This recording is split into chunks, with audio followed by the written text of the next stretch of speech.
और बीजापुर से मशहूर एडवोकेट MM सुधार साहब और कर्नाटक एदड़ू के अध्यक्ष अब्दुल कादर सर और बीजापुर के legal advisor national human rights के समद सुधार सर और यहाँ के वक्फ बोर्ड के रहने वाले मौलवी हमीद साहब शेख और हमारे डिस्ट्रिक्ट प्रेसिडेंट मुन्ना नागे साहब और इसी के साथ तहसील जागीरदार का भी मैं इस फंक्शन में सबका स्वागत करता हूँ।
इधर देखो तो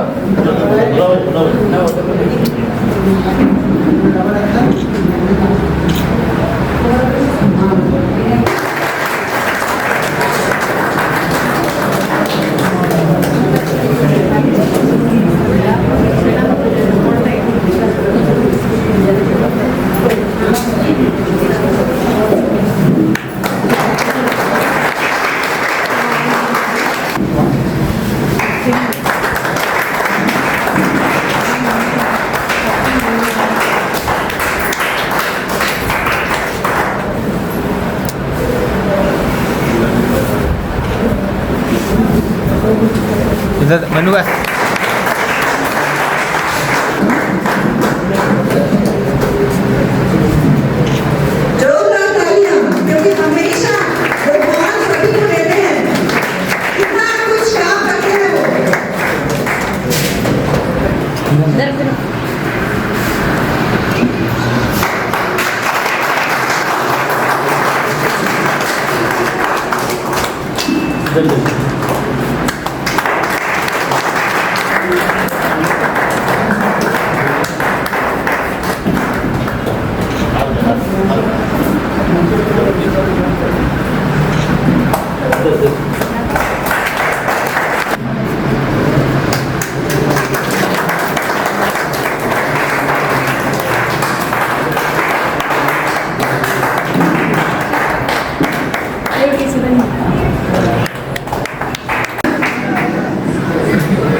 ओके ईना अवसर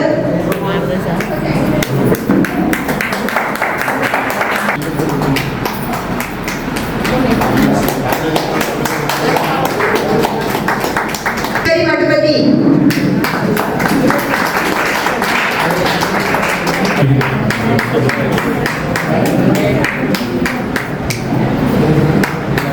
इधर देखो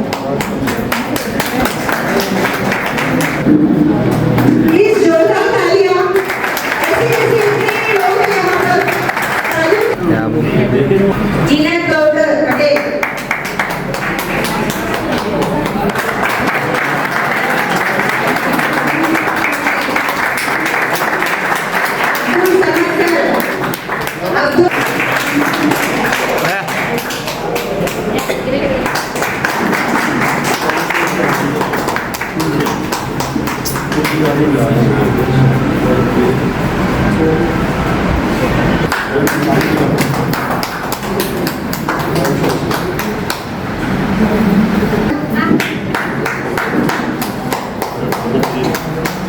तालियां जोर से कर लो इधर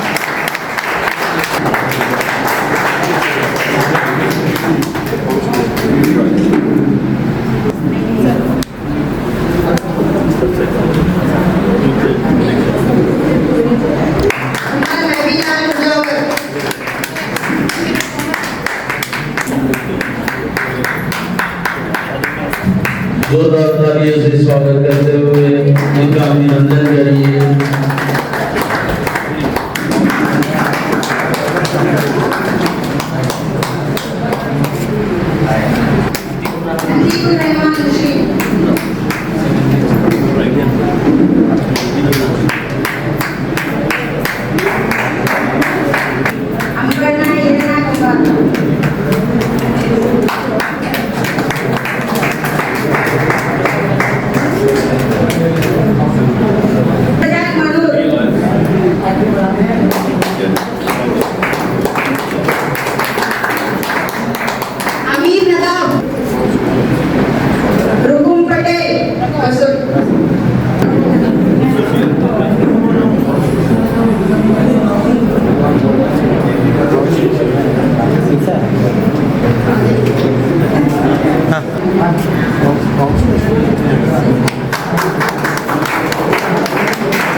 और जल्द आपको हम हैंडओवर करेंगे, जल्द से जल्द हमें वो आईडी आप वहाँ से फॉरवर्ड करें ताकि हम टीम को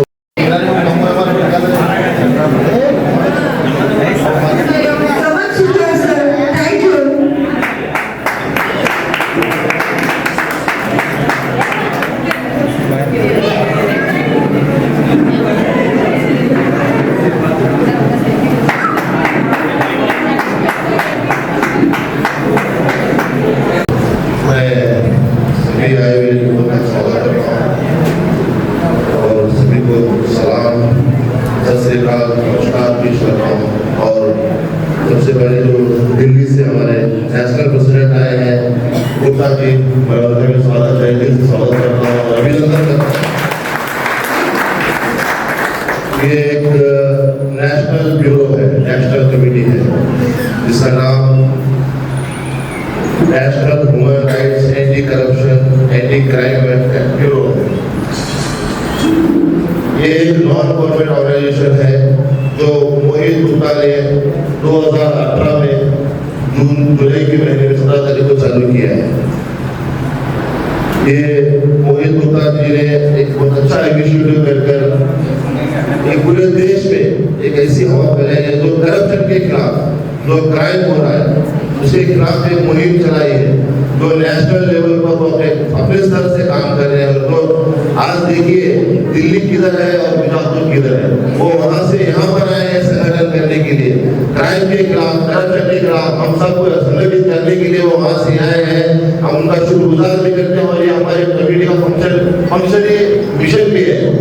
और जो ह्यूमन राइट्स की जो ये गवर्नमेंट सेक्टर से चलता है, नॉन गवर्नमेंट फंक्शन रहते हुए भी गवर्नमेंट जो ऑर्गेनाइजेशन है उनके ऊपर नजर रखना, उनके साथ मिलकर काम करना, उनके जो गवर्नमेंट जो पब्लिक के खिलाफ कर रहे हैं उनके खिलाफ आवाज उठाना, जो करप्शन कर रहे हैं उनके करप्शन के खिलाफ हम आवाज उठाना, जो क्राइम हो रहा है पब्लिक के खिलाफ, इनजस्टिस हो रहा है जो पब्लिक में जो आज जो देश में इनजस्टिस हो रहा है उसके खिलाफ खड़े होने के लिए हमारे एक ब्यूरो का काम कर रहे हैं। और हम यहाँ पर एक अच्छी संगठन कर जो डिस्ट्रिक्ट लेवल कमेटी है वो चलाने की कोशिश में, जिसके प्रेसिडेंट हमारे मुन्ना डांगे सर है, मैं लीगल डिस्ट्रिक्ट प्रेसिडेंट हूँ। और हमारे जो नेतृत्व है जो हमारे रहबर है डिस्ट्रिक्ट में श्री अगर साहब है, उनके नेतृत्व में हम यहाँ पर कमेटी चलाने का जा रहे हैं। तो हम यहीं पर उम्मीद करते हैं कि आप सभी लोगों से जो वीडियो के जरिए से जाएंगे, यहाँ जितने भी लोग यहाँ पर आए हैं तो हम सभी से अपील करेंगे कि हमारे ऑफिस को आए, आपका जो भी जो क्राइम के खिलाफ हो, करप्शन के खिलाफ हो, जो भी आप शिकायत करेंगे हम उसे अपने तरीके से पूरे कर डिपार्टमेंट को आपकी आवाज पहुंचाएंगे। और जो गवर्नमेंट नहीं सुनती तो आम पब्लिक की हम कोशिश करेंगे कि हमारे ब्यूरो से वो आवाज हम गवर्नमेंट तक, ऑर्गेनाइजेशन तक पहुंचा सके। जो ऑफिसर्स हैं ऑफिसर्स पहले रहते हैं उनको आवाज दबाने की जरूरत रहती है, तो वो धमाका इंशाल्लाह हम इस ब्यूरो से करकर ऑफिसर तक आपकी आवाज भी पहुंचाएंगे। तो यही कहते कर फिर अपनी बात खत्म करता हूँ। जय हिंद, जय कर्नाटक। आप सब यहाँ पे उपस्थित हुए, इसका मूल कारण क्या है आप लोगों को पता है क्या? मानव अधिकार ये कॉन्सेप्ट क्या है आपको पता है क्या? सबसे पहले तो यहाँ पे उपस्थित महान भाव और इस कार्यक्रम के आयोजक जमी डांगे जी, तहसील जागीरदार जी और समस्त कार्यकारिणी पदाधिकारी जिन्होंने ये कार्यक्रम आयोजित किया है उसको मैं तहे दिल से मैं धन्यवाद व्यक्त करना चाहूँगा। आज ये कार्यक्रम आयोजित करने का मूल उद्देश्य ये है कि आप सभी को जागरूक किया जाए कि आपके मौलिक अधिकार क्या है। आपको आपके मौलिक अधिकार क्या है पता है क्या? जहाँ कहीं पे भी मानव के मूलभूत अधिकारों का हनन होता है उसके निवारण करने का काम हमारे द्वारा से निश्चित तौर पे किया जाता है। हमारी ब्यूरो का डेलीगेशन हर एक डेलीगेट्स को जाता है, चाहे वो रेजिस्ट्रिंग डिपार्टमेंट हो, चाहे वो एजुकेशन ऑफिसर हो, चाहे वो एक्साइज ऑफिसर हो, चाहे वो पुलिस डिपार्टमेंट हो, सभी जगह पे हमारा डेलीगेशन निश्चित तौर पे समय अनुसार वहाँ पे उपस्थित होता है। हम यहाँ पे आपको इसलिए आमंत्रित किए हैं ताकि आप लोग भी सजग हो जाए, आपके अधिकार क्या है, आपके मूल उद्देश्य क्या है, मानव के मूलभूत अधिकार क्या है, फंडामेंटल आपकी ड्यूटीज क्या है, कॉन्स्टिट्यूशनल रेमेडीज क्या है, इसको लेके आपको सजग करने के लिए हमने ये कार्यक्रम आयोजित किया है। आज ये कार्यक्रम एक छोटा सा कार्यक्रम है, आने वाले टाइम में बीजापुर में इससे भी बड़े लेवल पे हम लोग इस कार्यक्रम को अंजाम देंगे। मेरे दिल्ली की कमेटी से कुछ ट्रेनिंग लेने के लिए ट्रेनर्स यहाँ पे उपस्थित होने वाले हैं हाल ही में। इसी महीने के अंदर या अगले महीने में यहाँ पे ट्रेनिंग प्रोग्राम होगा जहाँ पे आपको एजुकेट किया जाएगा। जैसे आप लोग पढ़ाई करते हो ना तो यहाँ पे ह्यूमन राइट्स को लेकर आपको एजुकेशन गेन करवाया जाएगा कि आपके फंडामेंटल राइट्स क्या है, आपको किस तरीके से as a human rights activist के तौर पर यहाँ पे लीड करना है। पुलिस प्रशासन के पास में जाके या फिर कोई भी अन्य अधिकारी जहाँ कहीं भी आपराधिक स्थिति है या भ्रष्टाचार है वहाँ पे किस तरीके से फुट स्टेप करके आपको मतलब कि किस तरीके से सामाजिक तौर पे या फिर कोई भी पीड़ित शोषित वंचित व्यक्ति को किस तरीके से न्याय दिलाना है, इसके लिए आपको पूर्ण नॉलेज हमारी ट्रेनिंग कमेटी यहाँ पे आपको आगे देगी। क्या होता है जब आप एक सही लेवल पे काम करते हो, there is always a parallel model जो आपको हमेशा पुल डाउन करने के लिए तैयार होती है। आज भी यहाँ पे ऐसा ही कुछ हुआ है, ठीक है? तो आप हमेशा इस तरीके से काम करिए कि निश्चित तौर पे जब आप अच्छा कनाल पे काम करते हो तो हमेशा ही आपको पिंच ऑफ करने वाले, आपको डिस्टर्ब करने के लिए there are very various persons. तो मैं आपको इतना ही बोलूँगा, छोटा सा कार्यक्रम है, हम आपको निश्चित तौर पे आने वाले महीने में प्रॉपर एजुकेशनल थीम के साथ में आपको एजुकेट करेंगे, आपको एजुकेशन गेन करके as a human rights activist आपको किस तरीके से तैयार करना है उसके लिए आपको मतलब कि निश्चित तौर पे आपको अच्छी तरीके से एजुकेशन गेन करवाया जाएगा। धन्यवाद।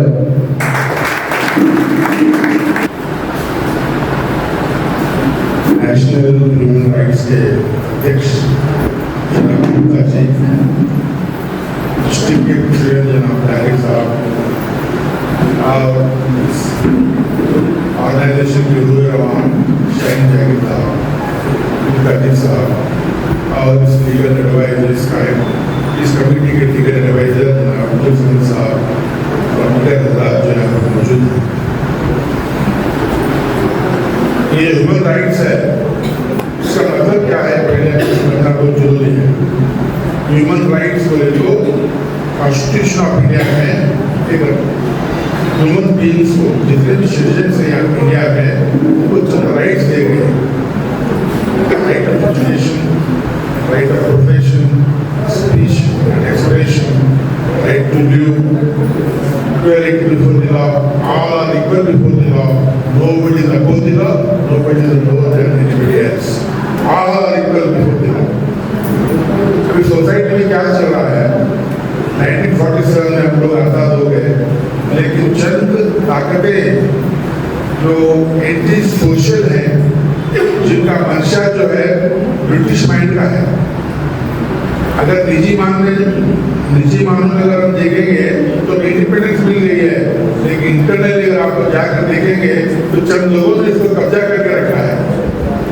And they are behaving like Britishers.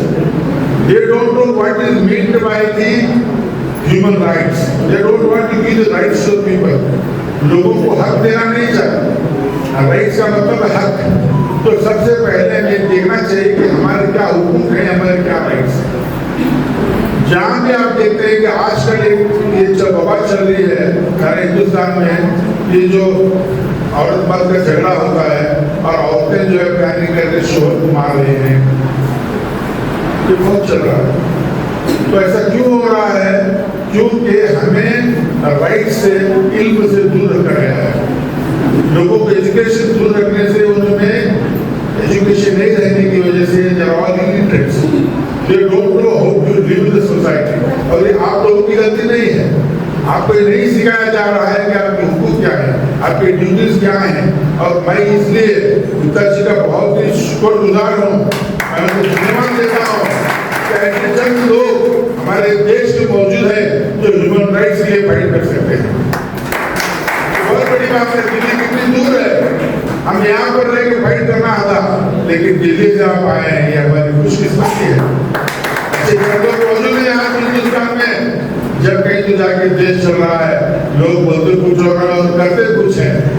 कोई जात का सहारा लेता है, कोई दौलत का सहारा लेता है, कोई अपनी ताकत का सहारा लेता है, किस लिए? अपना पेट चलाने के लिए। अगर मुझे किसी को पकड़, मैं कोई गलती करता हूँ, मुझे लोग पकड़ने के लिए आते हैं, मैं कहता हूँ मैं मुसलमान हूँ इसलिए मुझे तकलीफ दी जा रही है। अरे आप कुछ बुरा काम ही मत करो, चाहे आप मुसलमान हो चाहे हिंदू। अगर आप बुरा करेंगे तो आपको सजा मिलना ही है। लेकिन यहाँ पर आजकल हमारे देश हालात दिन ब दिन बिगड़ते जा रहे हैं। इस हालात को हमें समझना बहुत जरूरी है। बहुत ही गंभीर हालात चल रहे हैं, गरीबों को कोई पूछने वाला नहीं है। ऐसे हालात में जब ये बहुत ही परेशान है, पूरे आप देख रहे हैं हिंदू मुसलमान को लड़ाने की कोशिश की जा रही है, सिर्फ इसलिए कि वो सत्ता में रहे। सत्ता में रहने के लिए हिंदू मुस्लिम कह रहे हैं, लेकिन हिंदुस्तान के हिंदू मुस्लिम इतने जागरूक है कि आज तक कहानी जो है चलते यूपी और बिहार छोड़ के दूसरी जगह में कहानी पर राइट्स नहीं है। लोग चाहते नहीं तो लड़े, लोग नहीं चाहते हम लड़ते रहे, मारते रहे। हिंदू विश्वास है, मुसलमान भी होशियार हो गए हैं। ये हमें लोगों में जागरूकता लाना चाहिए कि आज हमारा जो है देश हमारा आजाद है, खाली मुंह से कहने से नहीं चलता, हमको राइट्स मिलना चाहिए। कोई हमें बेवकूफ बनाने की कोशिश कर रहा है तो हमको समझना चाहिए हमें किससे बेवकूफ बनाया जा रहा है। सबका साथ, सबका विकास, कहाँ पर है सबका साथ, कहाँ पर है विकास? गरीब लोग उधर ही मजबूर है, परेशान है, उनका कोई पुसाने हाथ पूछने वाला नहीं है। अमीर लोग जब गुंडों का सहारा लेकर इस देश को चलाना चाह रहे हैं। देश में अगर आप दिल्ली पर देखेंगे वहां पर गुंडा राज चल रहा है, हिंदुस्तान में हर जगह गुंडा राज चल रहा है। ऐसे में गुप्ता जी ह्यूमन राइट्स के लिए बैठ रहे हैं। बहुत खुश हुआ है जानकर कि आप इतनी दूर से आए हैं सिर्फ और सिर्फ आपके हुकूक के लिए, आपके राइट्स के लिए। इसलिए आप जितने देखो, मैं आपको कहता हूँ देश को आजाद करने के लिए सिर्फ 3 लोग काफी थे। एक लाल, एक पाल, एक काल बोल के 3 आदमी बैठ के देश को आजाद करने का सोचते थे। लाला लजपत राय, लोकमान्य तिलक। तो 3 आदमी जो है ना, इस देश को आजादी दिलाए। आप तो बहुत लोग यहाँ पर बैठे हैं, आपको एक यहाँ से लेकर जाना है कि समाज में जहाँ भी जुल्म होता है हम आप लोग उसके खिलाफ आवाज उठाएंगे। आप खामोश नहीं बैठेंगे। कोई जिहाद नहीं कर रहा है, किसी को जुल्म कर रहा है, रास्ते में बैठ के मार रहा है, मार ये कह रहा है कि तू मुस्लिम है, मार ये कह रहा है कि तू हिंदू है, कोई हिंदू मुस्लिम नहीं है। ये देश हिंदू और मुसलमानों का एक साथ है। हिंदू और मुसलमान इस देश की दो आंखें हैं। जैसे दुल्हन की आंखें होते हैं, अगर दुल्हन की एक आंख चली जाएगी तो कितनी बदनुमा रहेगी, कितनी बदसूरत रहेगी। अगर वैसा ही हमारे देश का जो ये हाल है, अगर हम लड़ते रहेंगे, झगड़ते रहेंगे, कोई ये कौम मर जाएगी तो दुल्हन जो है अंधी हो जाएगी। गंगा जमने का जो माहौल हमारे पास है, हिंदू मुस्लिम हजारों साल से 1000 साल मुसलमानों ने देश को हुकूमत की है। कभी हिंदू मुस्लिम नहीं कहा, कभी कोई हिस्ट्री पढ़ो जाके, हिस्ट्री में कहीं कोई ऐसा एक भी भाषा ऐसा नहीं था जो जात के लिए लड़ा हो। शिवाजी महाराज का नाम ये लोग बदनाम कर रहे हैं, वो हिंदू प्रेमी नहीं था, वो भी एक शासक था। जो मुस्लिम के भाषा थे वो जितने भी तो मुस्लिम प्रेमी नहीं थे, वो they were only rulers, they were ruling the country for the whole interest to rule the country, that's all। हालांकि वो ह्यूमन राइट्स वगैरह कुछ नहीं थे, लेकिन आज का दौर ऐसा है, गुप्ता जी जैसे लोग बहुत पैदा हुए हैं, नेशनल लेवल पर है, स्टेट लेवल पर है, डिस्ट्रिक्ट लेवल पर है, तो मैं आपका बहुत बहुत शुक्रिया अदा करता हूँ। आप लोगों को कहना चाहता हूँ कि आप जब भी देखें कि समाज में किसी को जुल्म हो रहा है तो आप खामोश कर बैठे, पुलिस डिपार्टमेंट रिफॉर्म करें, उनको जो लोग जुल्म कर रहे हैं हाथ पकड़कर, उनका शर्ट पकड़कर पूछे कि क्यों तुम तकलीफ दे रहा है। ये कब तक चलने वाला है? कब तक हम लोग बर्दाश्त करेंगे? कब तक खामोश बैठेंगे? अभी वक्त आ गया है, अभी उठना है, इस देश को आजाद दिलाना है, इस लोगों को आजादी दिलाना है, लोगों को बताना है कि और got the rights to live and let live others. हम भी रहेंगे लोगों को रहने के लिए। ह्यूमन राइट्स का मतलब वही है, what are the rights of the human beings? That the rights which have been mentioned in the Constitution, they are the human rights, and Gupta ji is the protector of that rights। हम सबको protect करना है, सबको ये देखना है कि आज किसको क्या तकलीफ हो रही है। क्या देखो, इंसान तो पैदा होता है मरने के लिए, इंसान तो पैदा होता है मरने के लिए, तो बहुत बड़ी बात नहीं है। मरना उसी को कहते हैं जिसको जमाना याद करे।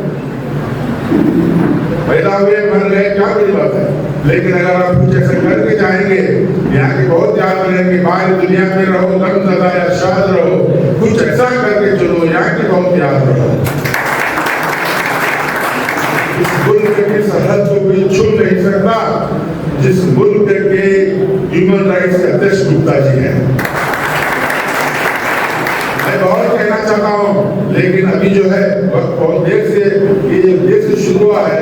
मैं आपको ज्यादा वक्त नहीं देते हुए लास्ट में एक ही कहूँगा कि आप ये मानकर चलेंगे, हम ह्यूमन राइट्स के लिए, लोगों के हक के लिए हम लड़ेंगे और लोगों को हक दिलाएंगे, लोगों को इंसाफ दिलाएंगे, हम ये मानकर चलेंगे। जय हिंद, जय भारत।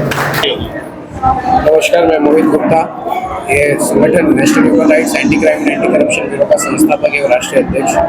आज हमने यहाँ पे एक ऑफिशियल मीटिंग बुलाई थी, जहाँ पे हम हमारे जो सदस्य थे उनको एम्पावर करने के लिए, उनको ताकत देने के लिए ये कार्यक्रम का आयोजन किया गया था, जिसमें हम उनको बता सके कि अभी आने वाले टाइम में उनको किस तरीके से काम करना है, आगे की रणनीति क्या है, आगे की फ्यूचर स्ट्रेटेजीज क्या है। लोग हमसे जुड़े हैं लेकिन उनको उनके अधिकार ही नहीं पता होते हैं, तो उनको उनके अधिकार कैसे प्राप्त करना है, किस तरीके से आगे लीड करना है, इसकी जानकारी देने और एक मतलब की फ्यूचर स्ट्रेटेजी के लिए कि हमने ये बैठक बुलाई है।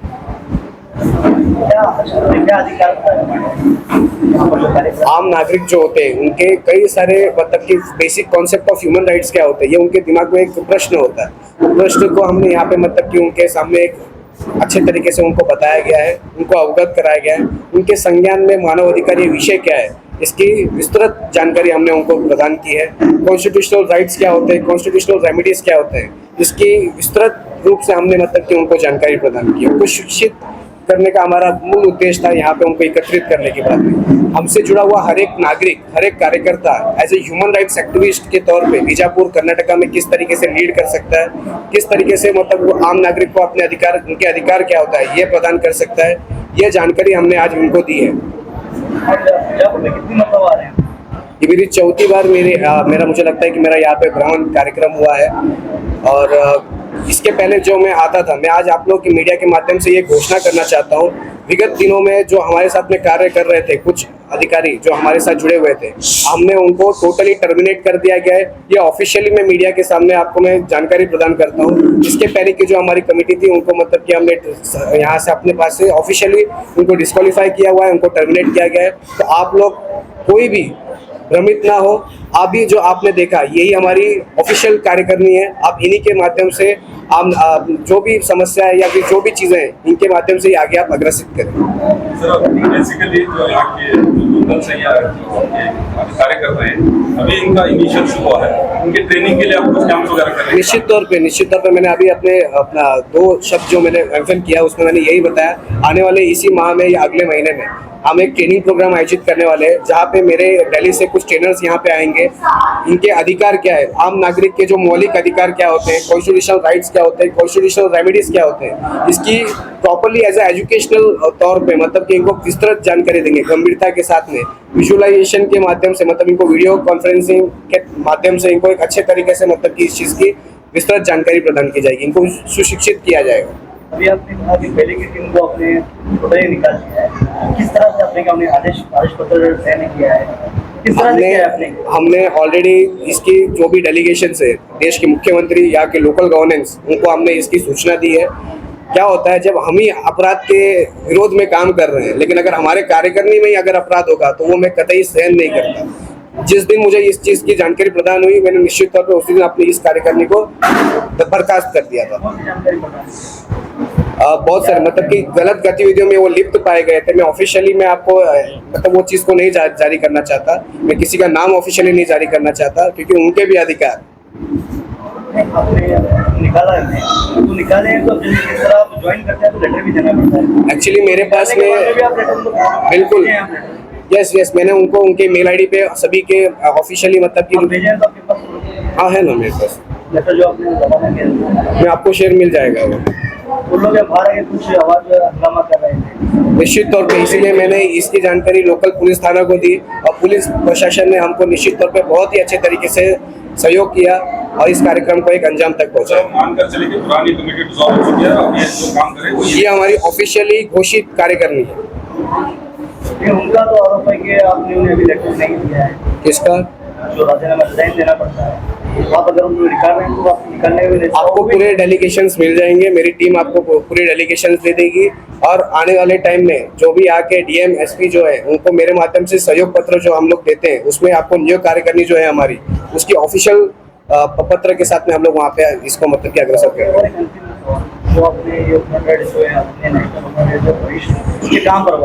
National capital territory of Delhi, वहाँ पे ये रजिस्टर्ड हुआ है। ह्यूमन राइट्स प्रोटेक्शन एक्ट 199, इसके माध्यम से हम लोग मतलब कि इसके ऊपर फाइट करते हैं। ये मल्टी स्टेट रजिस्ट्रेशन है या सिर्फ एक स्टेट? भैया मैं आपको एक जानकारी देता हूँ, national capital territory of Delhi मतलब कि नेशनल लेवल पे ऑर्गेनाइज्ड ऑर्गेनाइजेशन होती है, वहाँ पे मतलब ये रजिस्ट्रेशन होता है। जब तक हम बीजापुर का जहाँ पर माहौल थोड़ा देते हैं, थोड़ा क्राइम की तरफ लोग ज़्यादा जा रहे हैं, तो आज उस क्राइम को रोकने के लिए आपका संगठन क्या सक्रिय रूप से काम करेगा? निश्चित तौर पे हम लोग का अभी मूल उद्देश्य ये है कि हम लोग यहाँ पे ह्यूमन राइट्स अवेयरनेस कैंपेन हम लोग आयोजित करेंगे हर एक सिटी, हर एक ब्लॉक लेवल पे, जिससे क्या होगा कि जो यहाँ के युवा और जो कॉमन सिटीजन्स है उनको पहले तो हमको अवेयर करना है कि उनकी ह्यूमन राइट्स क्या है, basic concept of human rights क्या है। मैंने वही बोला ना कि हमको यहाँ पे बूथ लेवल पे, ब्लॉक लेवल पे यहाँ पे सक्रिय रूप से सक्रिय भूमिका निभानी है। तो हम लोग उनको पहले शिक्षित करेंगे, उसके बाद में हमारे साथ में मतलब कि किस तरीके से फुट स्टेप करना है वो उनको अग्रसित करेंगे। सर अब जो नए यूथ है वो थोड़ा नशे की तरफ बहुत जा रहे हैं, मतलब बहुत सारी चीजें नशे की तरफ जा रहे हैं, तो नशा रोकने के लिए भी ह्यूमन राइट्स की तरफ से आप कोशिश? यस हमारे पास में ड्रग एंटी का मतलब कि एक ये प्रोजेक्ट है उसको लेके हम लोग मतलब कि यहाँ पे प्लेज मतलब उनसे मतलब कि शपथ करवाते हैं। हर एक कॉलेज हर एक स्कूल में जाके हम लोग इसका एक यूथ एम्पावरमेंट जो प्रोग्राम है हमारे यूथ ऑर्गेनाइजेशन का, वो चला के उनको मतलब कि इसे कैसे, ये क्यों हानिकारक है, इससे कैसे दूर रहना है, उसके सिम्टम्स और बाकी की सब चीज़ों को भी हम लोग शेयर करेंगे और उनको एम्पावर करने का प्रयास करेंगे। सर, आप इस संस्था को और भी विस्तृत करने के लिए सिर्फ लोगों ने बल्कि स्कूल लेवल या कॉलेज लेवल पर आप कुछ काम करेंगे? हाँ, अगर आपको पता होगा, मैं देश के 26 राज्यों में कार्यरत हूँ। 21 राज्यों में मैं सक्रिय रूप से भूमिका निभा रहा हूँ। तो मेरे चेन्नई में आप देखोगे या अपना बेंगलोर में देखोगे, मैं PVR श्रीनिवास के अपना क्या वहाँ से भी मैं ऑफिशियली में मतलब आपको रिकॉर्ड में बता रहा हूँ कि मैं उनके भी जो अपना एम्प्लॉयज़ है, कोविड के टाइम पे उनके वेजेस और बाकी की चीज़ों को लेके मैंने वहाँ पे लड़ाई लड़ी है, उनको मतलब कि उनके अधिकार दिलाया। स्टूडेंट्स विंग को लेके हम चेन्नई में काफ़ी हद तक मतलब एग्रेसिवली हम लोग कार्य कर रहे हैं। मुंबई में उल्लासनगर, कल्याण, थाने, यहाँ पे हम लोग स्टूडेंट्स विंग की मतलब की बजावनी कर रहे हैं। मेरे पास में हम लोग we are working very professionally. हमारे पास में मल्टीपल सेल्स है, जो पैरा सपोर्ट सेल्स हो गए या बैगर सपोर्ट सेल्स हो गए, ऐसे अलग अनेक जो हमारे विभाग है।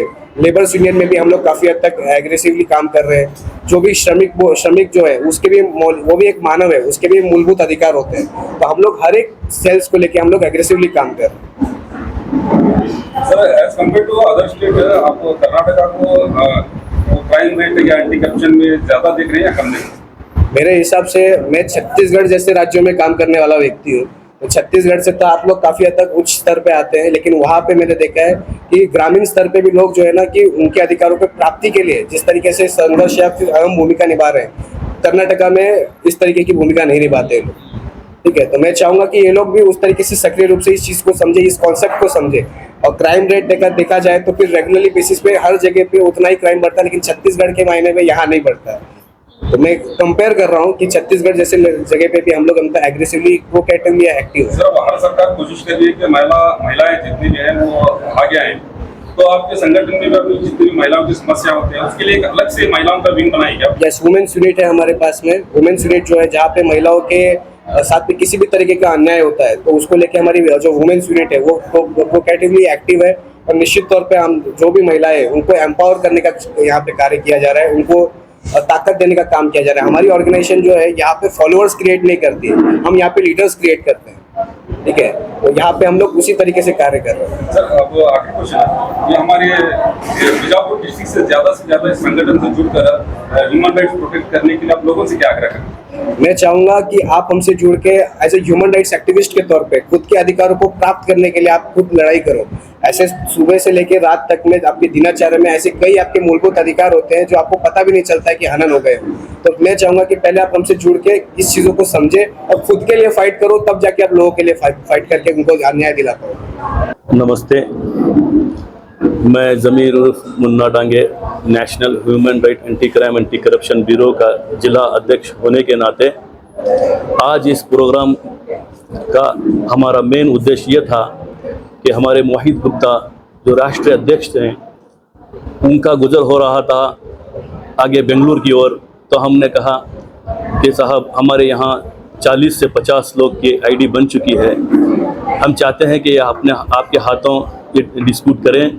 इस वास्ते हम एक छोटा सा प्रोग्राम रख के लेंगे, आपके हाथों ये तकसीम करेंगे। तो उन्होंने हमारी दावत को कबूल किया और आकर इस प्रोग्राम में शामिल होकर हमें कामयाबी दिया। और इसी तरह तमाम आईडी के मेंबर्स भी मौजूद होकर इस प्रोग्राम को सक्सेस किया और इस ह्यूमन राइट से जुड़कर हमारे इस ह्यूमन राइट का रास्ता आसान करने में भरपूर साथ दिया। इसीलिए हम हमारे आए हुए तमाम आईडी के मेंबर और हमारे गुप्ता साहब, यहाँ तक कि हमारे इस शहर के अजीम शख्सियत MM सुतार साहब का भी शुक्रिया अदा करते हुए, और यहाँ के हमीद सर जो इस मंगलूर बिल्डिंग के ओनर हैं, उन्होंने भी हमें साथ दिया, उनका शुक्रिया अदा करते हुए और गुप्ता साहब का शुक्रिया अदा करते हुए, अब तमाम मीडिया का शुक्रिया अदा करते हुए जो इतना वक्त हमें देकर एक ह्यूमन राइट का जो तुम्हें लोगों को मैसेज दे रहे हो, तो तमाम लोगों का ये शुक्रिया अदा करता हूँ। इतना कहते हुए मैं आप तमाम को धन्यवाद करता हूँ। जैसा कि ऑल इंडिया ह्यूमन राइट्स के अध्यक्ष जनाब मोहित गुप्ता जी ह्यूमन राइट्स के बारे में आपको बताए हैं कि ह्यूमन राइट्स क्या होते हैं, कहाँ पर उसका उल्लंघन होता है, किस तरह उसको प्रोटेक्ट किया जाता है। मैं ज़्यादा न कहते इतना ज़रूर कहूँगा कि हर शख्स का एक काम है कि वो अपने राइट्स के लिए फाइट करें। और देखिए हमारी खुशकिस्मती है कि गुप्ता जी उतने लंबी दूर से आके जो है हमें ह्यूमन राइट्स क्या है वो बता रहे हैं, ये हमारी नसीब है।